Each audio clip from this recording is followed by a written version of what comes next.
Before we dive into this episode, I just want to let you know if you want to get access to episodes before anybody else, head on over to patreon.com/concerts that made us. And as a bonus, you'll get access to videos of some of the episodes and a host of other benefits. We've also teamed up with Band Builder Academy to offer you 10% off their membership. Details of both can be found in the show notes below.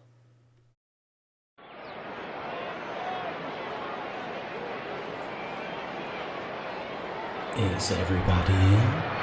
Is everybody in?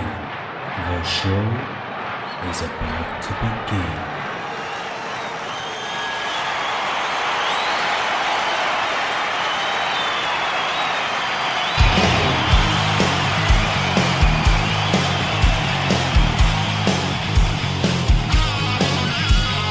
Welcome to the podcast, Concerts That Made Us. Interviews and stories, tales from the bus. We love taking you back to when it all went down. The greatest live shows and the cheering crowd sound. It's concerts, concerts that made us, concertsthatmadeus.com.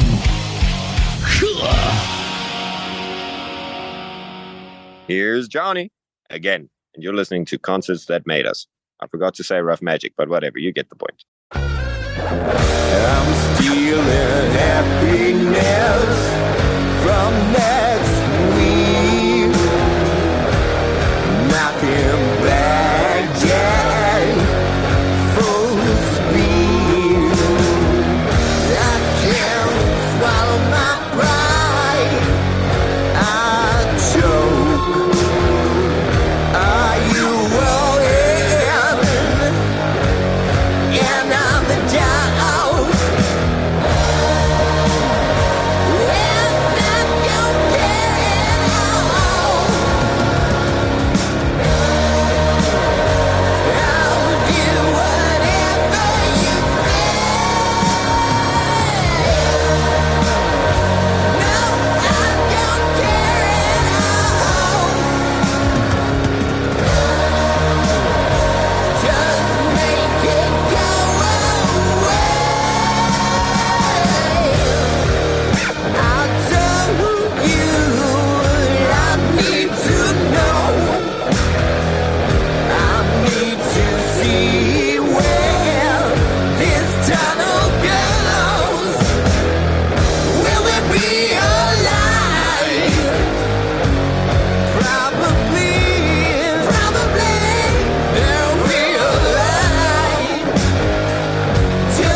Johnny, welcome back. It's an absolute pleasure now to be speaking to you again. Thanks for having me. It's always a pleasure. How've things been since we last spoke? All good, I hope. Yeah, it's been going pretty well. I'm in a very rare, very good mood currently, so it's fantastic. It's going as well as it could be going. I caught you at the right time, so. Yeah. So you guys are releasing the album Elektrik Ram tomorrow. How does it feel for people to finally be hearing it? I'm excited so far. For a little while, I was thinking it's going to be weird. Like people are going to be weird about it. That's what I expected. But we've gotten some reviews in so far, just ahead of time. A lot of places, it's just how the review cycle works sometimes. And they've all been super positive. So now I'm in I'm in that mode of, this is going to be smashing, Yeah, I get you. Now, when we last spoke, you had just released She's Still a Goth, which was a love song for your wife. Now, listening to the album, I kind of picked up on a couple of things. Would I be right in saying Queen of the Gorgons goes hand in hand with it as a love song to her as well? That is entirely correct, yes. It's one of the other love songs, I think. Well, I guess there's like 3 love songs on the album, each from differing perspectives. But yes, Queen of the Gorgons is one of them, definitely. I thought so. There was a few lines that stuck out that I was like, that's definitely for the wife. And the album is full. Now, this is something I really enjoyed. It's full of little Easter eggs for horror film fans, classic horror specifically. And you also kind of have something in common with Michael Jackson now as well, with having a certain voice appear on your songs. Would you like to tell us a bit more about it? So, I just really love old school horror. All horror actually. It's like I grew up watching horror. I spoke to someone else about this as well, where I think the first time I watched John Carpenter's Halloween, I was maybe 7, and that was my mom was like, yeah, you should watch this. This is, and I was like, that is going to do wonders for my psychology later on in life. But it was fine because my love for horror grew from there, and anything that's like either really gruesome or just really entertaining. And I really love movies by that company A24. I'm sure you know them. They do like The Witch and Hereditary and those kind of things. But I also really love just like classics, and then the one night I was chilling at home and watching The House on Haunted Hill, because it's kind of like a comfort movie type situation. And I was watching that. And then Vincent Price just had so many good lines in that movie. And I was like, it would be fantastic if this was in public domain, because, then you'd have Vincent Price to use on a record. And then I looked it up and I was like, oh, it is in public domain. Fantastic. Let's get it. Worked out well. Yeah. And it just, it just weirdly worked out, like going through the clips on the movie or whatever, where they just ended up, kind of describing what certain songs are about and stuff like that. So that was quite sick. Yeah. I have to ask, did you ever see the remake of House on Haunted Hill? I did. And what do you think? Not entirely. Look, I watched it. I'll probably watch any movie that's made, but yeah, it wasn't. I mean, it's hard to beat something that has Vincent Price in it, I guess, but true, they didn't try very hard, I feel. Yeah. I feel like the best thing about that film was the soundtrack, specifically "Sweet Dreams" by Marilyn Manson. Yeah, which is sick. That's fine. I mean, that's cool, but at the same time, can't beat the classics. Yeah, exactly. And speaking with voices, keeping with that theme now, there's another song that I can't not mention, Delirium Tremors. The intro to that absolutely cracked me up. I mean, I was listening to it, and when it ended, I was like, I want more. I need more of this. It was just perfect and just so comedic genius. So that's actually a good friend of mine. That's just a voice note, So what happened was, I sent him through the intro riff to the song. The song hadn't been completed yet. I was just like, working on this thing. I was like, I'm not sure if I'm going in the right direction here. Just have a listen. The guy's called Paul Joya. He's a fantastic musician in his own right as well, and used to be part of some legendary South African punk bands. He still is. He plays for a band now called ATFN, or All This for Nothing. And they've been going for a long time. And he also used to be part of a band called The Slash Dog. So both bands that I really respect, and it's good music. And like when I was in high school, they were hitting the scene hard. So I was, very influenced by that kind of vibe. So I sent him like the intro riff, and I was like, would you check this out? Tell me what you think about it. And within like 3 minutes, he had sent me back that voice note, like one take, no planning, nothing. Just That's off just the cuff. what his mind was doing at the time. He sent the voice note.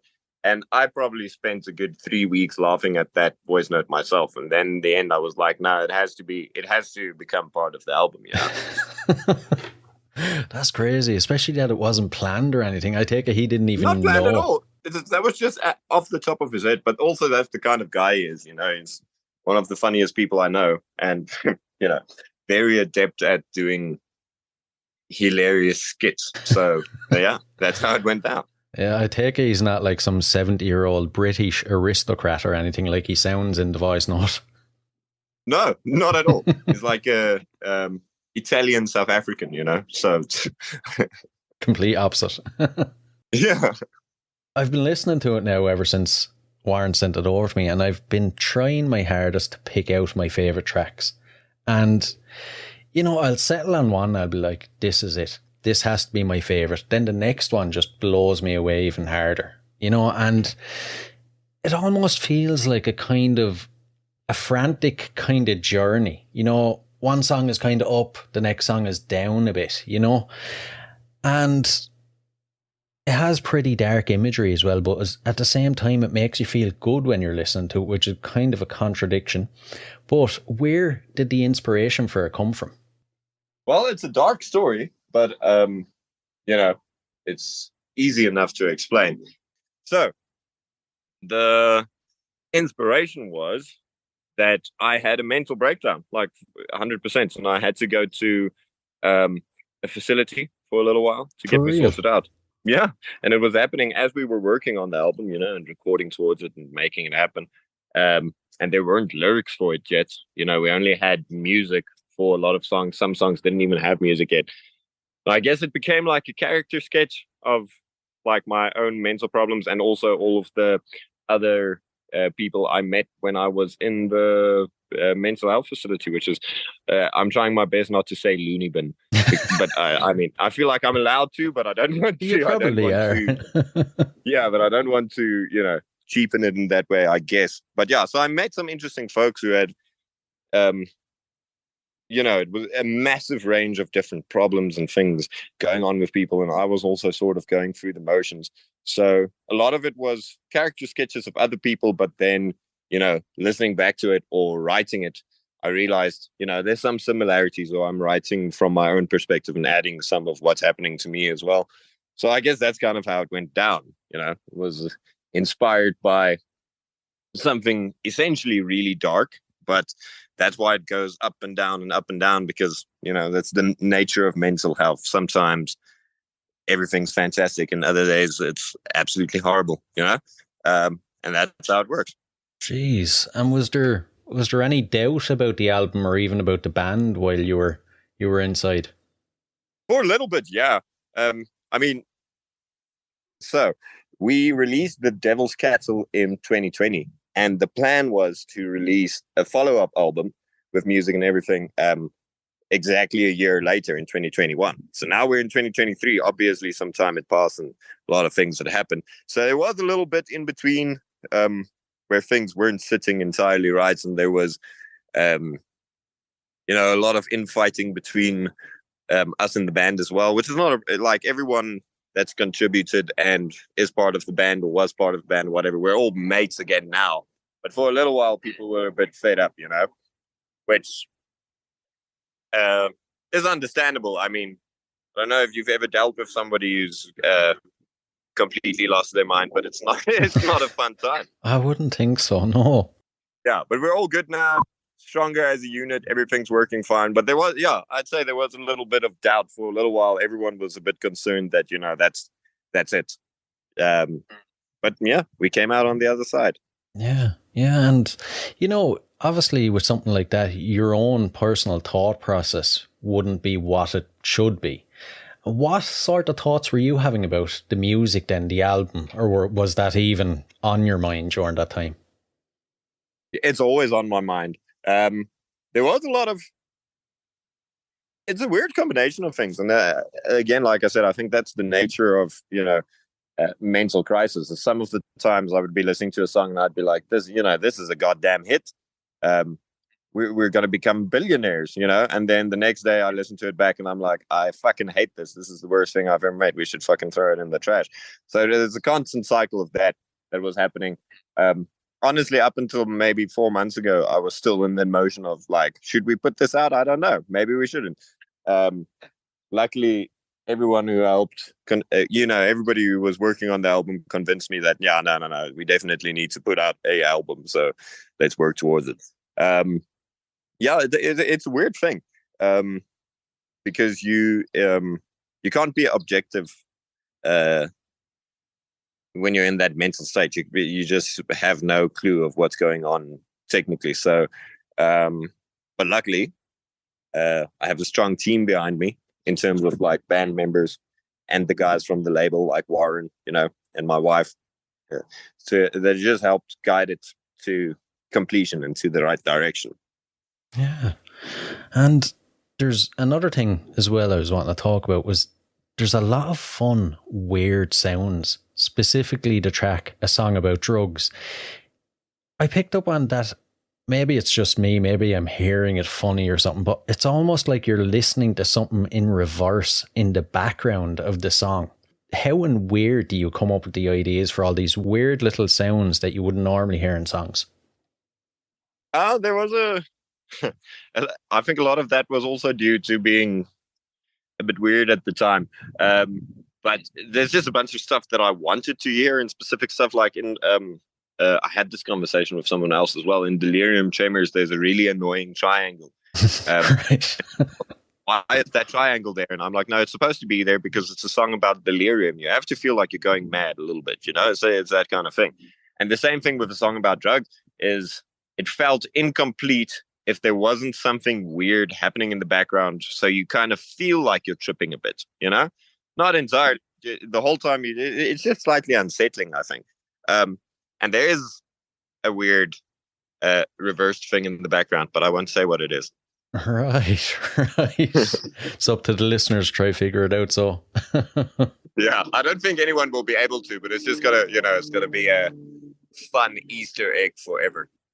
I'm actually quite proud of myself now for actually picking up on that. I thought I was losing my mind myself when I was hearing it. I was like, that's not really in that track. That's my speakers are broke or something. No, it's really there. But that's ideal. That's what I want people to feel when they're listening to albums. Like, am I hearing these things? Is that really happening? Yeah.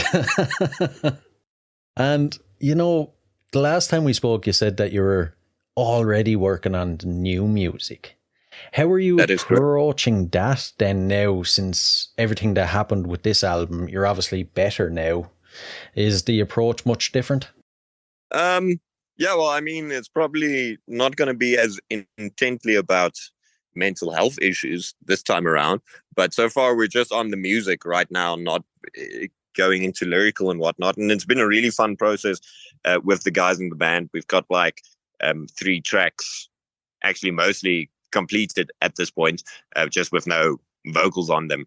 And it's taken, it's weird. So we've gone into this thing now with our sound. I think that after Elektrik Ram, it feels like we can just do whatever the fuck we want, and that's great. That's I love that idea. So now we currently have like a super intense proggy tune, which is somewhere between Mastodon and the Mars Volta. And usually I didn't feel like that would fit to a Ruff Majik thing, but now I'm like, yeah, of course it does. It just it slides right in. And then we've got a really, really heavy but also really poppy tune, and that they just also slide in together. And then another just random psychedelic thing. So that's quite fun. Just right now we're full on open to experimentation, whatever, as long as the songs are tight and catchy and have the and the guitars are sounding mean and in your face, and then I don't care. It can be anything. We might release a funk song at some point.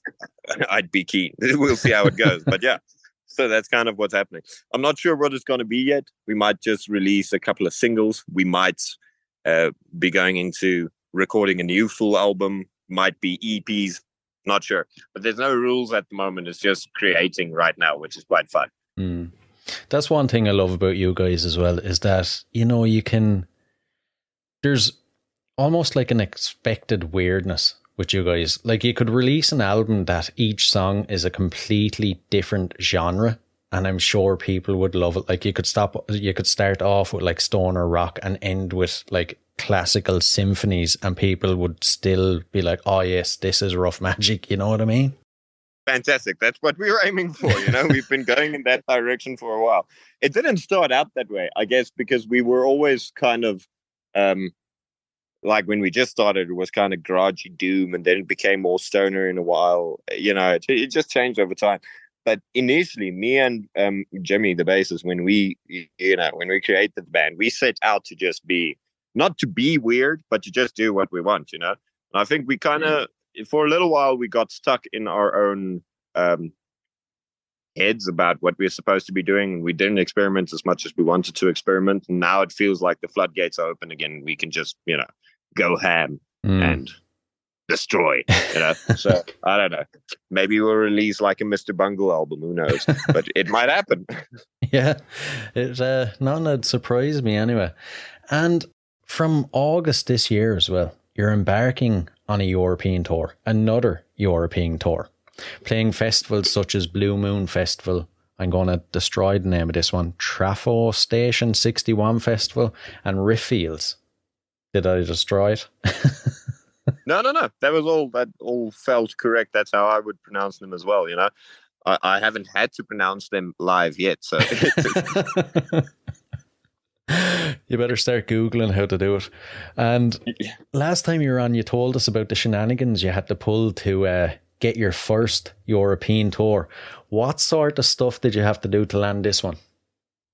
Oh no, nothing. So because of the last time, we kind of we got connected with the guys from Sound of Liberation, and they do really good bookings and stuff in Europe, which is it's fantastic.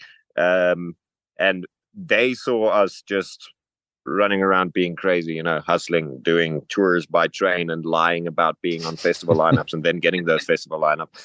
And I think they just kind of went like, yeah, this is something we'll get behind. This there's a spirit to this that we like. So now they book for us, So it's exciting to be going over, but there's a less exciting element in the I don't have to be shady and weird about things anymore, I kind of like that whole cloak and dagger routine that we had there for a while. But it is what it is. Luckily now we're just getting tours, We don't have to be as intensely weird about it, which is quite fun.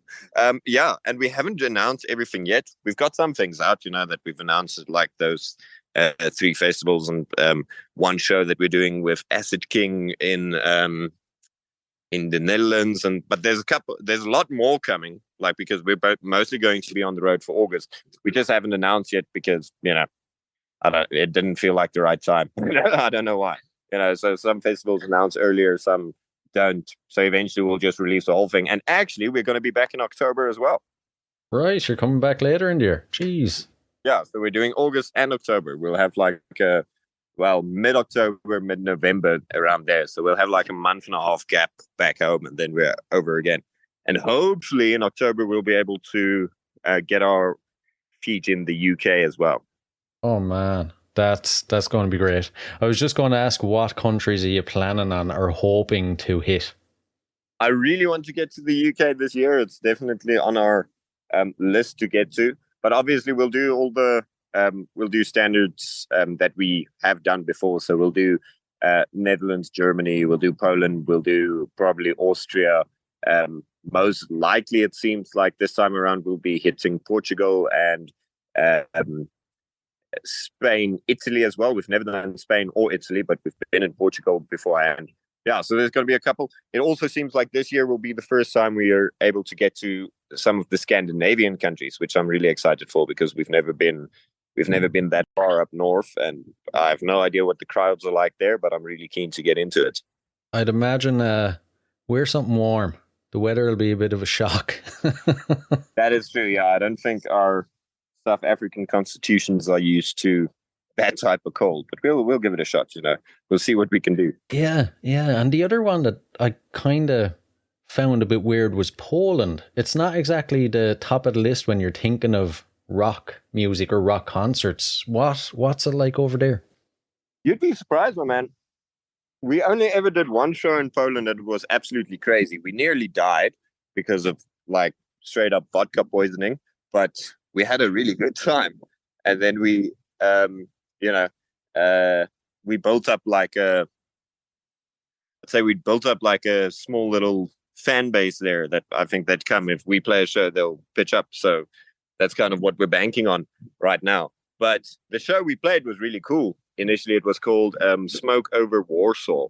It was a very stoner rock, that type of festival. So they had guys like Monolord on there and whatnot, and was, it was heavy. It was really cool. Yeah, and that was absolutely smashing. And it's going to be our first time back now since 2019. So we're really keen. Ah, and the album has been released Friday. The tour starting in August. What does the time in between look like for the band? How do you prepare for going on the road for a month or two?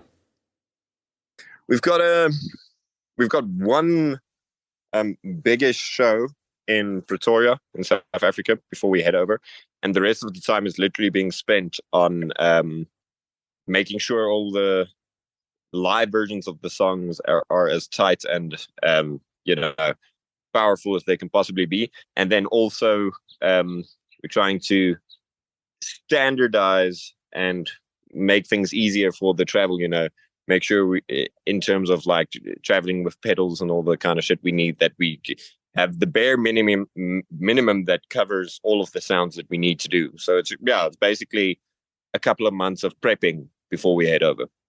And bit of a silly question, but I can hear listeners asking it. What's one thing you always make sure you pack when you're going on tour?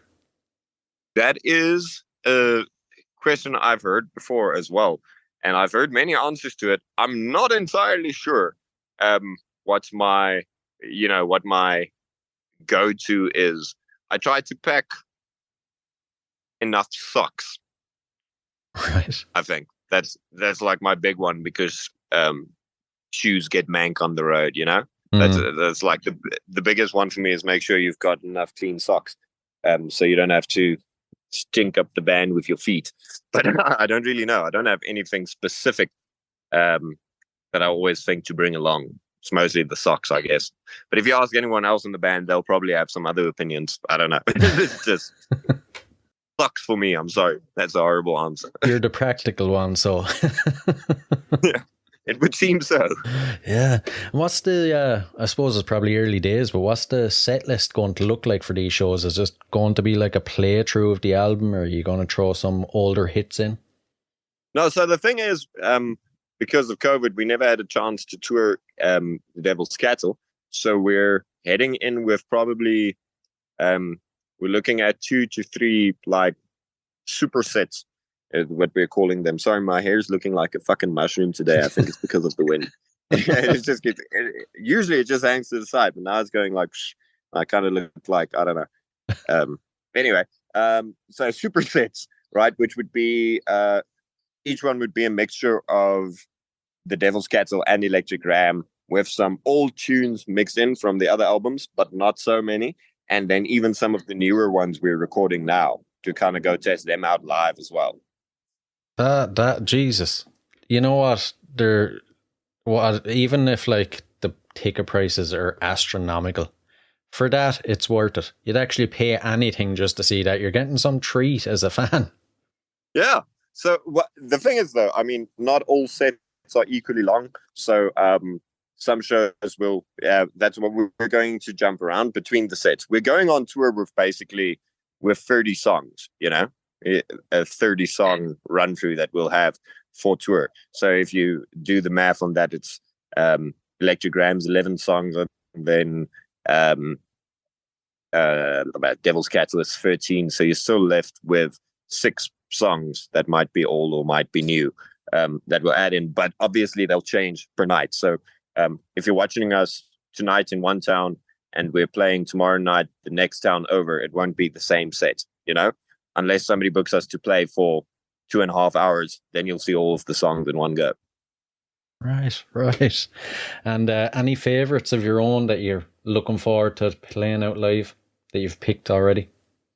Yeah, there's a bunch of ones that obviously we've done Devil's Cattle to death in South Africa, so we're used to which ones slap over with that. So, I mean, Swine Tooth Grin hits really hard. All You Need Is Speed, Always, and songs like Jolly Roger, they also work really well. Then from the new album, so far, the ones that hit the hardest live that we've been able to test out over here are She's Still a Goth, which is really fun, and Queen of the Gorgons. So they're always, they're just an absolute treat to play live. We have not done Delirium Tremors live yet, and I'm really excited to see what the fuck's going to happen with that. Yeah. I think it's going to be sick, but I have no idea. I don't know how that's going to go over live. You know what? It's funny. Even when I seen the name of that song, there's an Irish, like, kind of folk singer who has a song out with the same title, but it's completely different. You should actually go on Spotify and try find it. You'll actually laugh at how different it is. If someone looks up your song trying to find it on Spotify and gets that one, I would actually piss myself laughing. I'll go check it out. That sounds great. Is it like a folk song? It's kind of like a folky sort of song. It's about 30 or 40 years old now, so there's no like cool guitar effects or anything on it. It's just a guy with an acoustic. His name is Christy Moore. I'll go check it out. That sounds like I'm going to probably dig it. Yeah. And any dream venues or locations that you hope to get on this tour that you haven't yet? Nothing specifically coming to mind right now. We're hitting some cool venues that I've never hit before. Like we're doing FNR in Netherlands, and that's kind of like a legendary one for us. So that's pretty sick. And we've done some of the ones we're doing, like Firewerk in Munich and those kinds of places. We did them with previous tours, and back then I was like, oh my god, we're playing at this place, I can't believe it. And then you play there and you're like, it's fantastic, but it's a venue. The venues are, it's the same. I guess we'd have to level up a bunch for me to be like, oh my god, we're playing at, I don't fucking know where, whatever the next big surprise is going to be. But I'm excited about all of them. There's just not anything particularly new at the moment that's hitting. Like I said, I want to get through to the UK. If I get there, there's a bunch of places I'd probably want to go try and hit, just of where I've seen other bands touring. But I guess it depends how it all pans out. Yeah, I'm sure you probably have a good few listeners in the UK already, do you? Yeah, well, according to all of our analytics and whatnot, that seems to be the case. But I don't know. It's always a gamble. You kind of have to go over and see, oh, okay. Yeah. There we go. True. And this next question, so I put it out to some of my regular listeners that I was having you back on and asked them, was there any question that they wanted to ask you? One of the ones that was mentioned most, I don't think I asked you in the first episode, but they wanted to know what's with the obsession with animals on the album names. Oh, well, that's interesting, actually. It started off not as a plan, more as we needed something for our very first, really badly recorded and badly played garage EP. We couldn't think of anything. And then at that point, we were 3 members in the band, and we're like, you know what? Would work well for imagery, not necessarily a name, just literally imagery is if we use the family crests of each band member, each of them had an animal in them, and we were like, yeah, we'll use the animal from that, and we'll have the bear, the fox, the swan. There we go. Great. Fantastic. And we kind of started off with that, and then in my head, a little switch flipped, and I started making this little, narrative and this world behind it of the animals, I guess, which I never share with people, and I'm not going to now. But what I'm saying is, it didn't start as a plan. It just, it just happened. And then we had those 3. Then we did Seasons, which was split up into 4 EPs, and each EP had its own animal. But then when it came together, the album cover in itself was just, Seasons and the hands, and that didn't go. And then Tarn was the only one that was not animal related at all. It just had the tower on it, which was quite sick. Yeah. And then when that was done, I was like, nah, we should go back to animals now. And that's it. So now we're on the Devil's Cattle and Elektrik Ram again. Right. Any hints at what the next animal is going to be? I'm not really sure. I think this is going to be up to debate. There's so many animals, But I think it's also partially a thing where we had that a long time ago because we had the animal albums and whatnot, and then we'd be speaking to people in interviews or speaking to people overseas, and they'd be like, "Yes, but when are you doing, the lion or a rhino or whatever?" Just going into the standard South African animals, and I was like, "Fucking probably never now that you're expecting it." Yeah. I'm gonna have to think of something real weird. So I don't know. Maybe the next one's a platypus. I don't get. It's gonna be something. Yeah. Probably not a platypus, but maybe something mundane like a hamster. Yeah, why not? It could work. And before I let you jump off, then anything else about the album or the tours you want to add?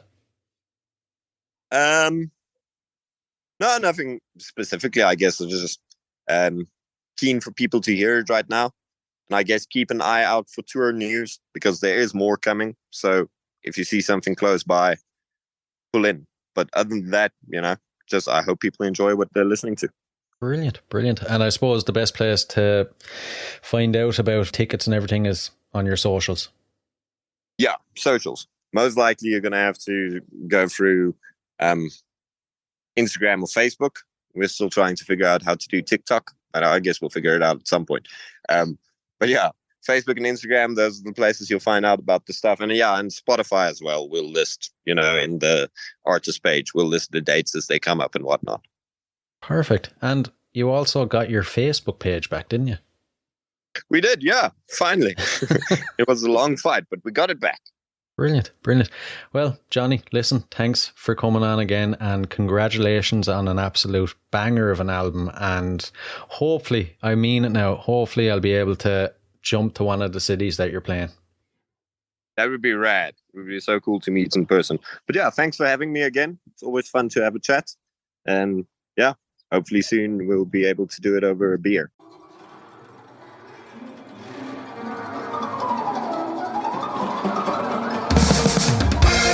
Driving down a moonlit road in a drop-top hearse and faux fur coats, waiting for the sun to rise. We get our last copper pennies to spend at the shrine. Said there's a silver lining. You saw it in your pencil shavings when you tried to draw me twice, but your hands are shaking, and it's a drag, I know, but it's all part of the show, and I've seen the end.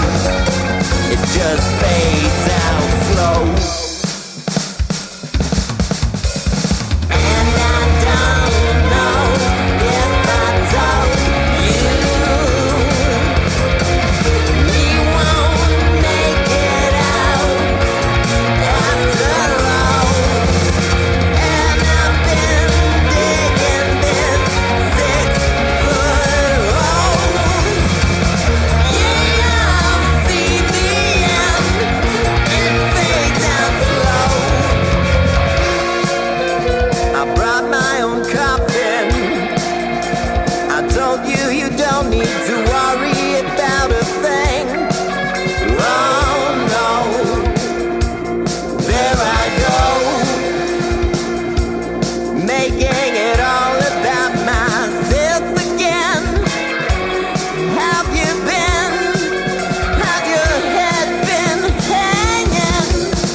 Hey guys, I really hope you enjoyed this episode.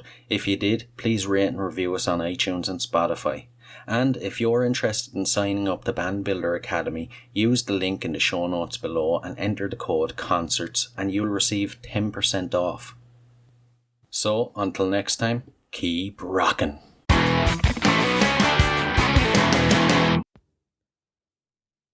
Hey, what are you guys still doing here? The show's over. It's over. You can go home. Go on. We'll see you next time. We'll be here. Bye.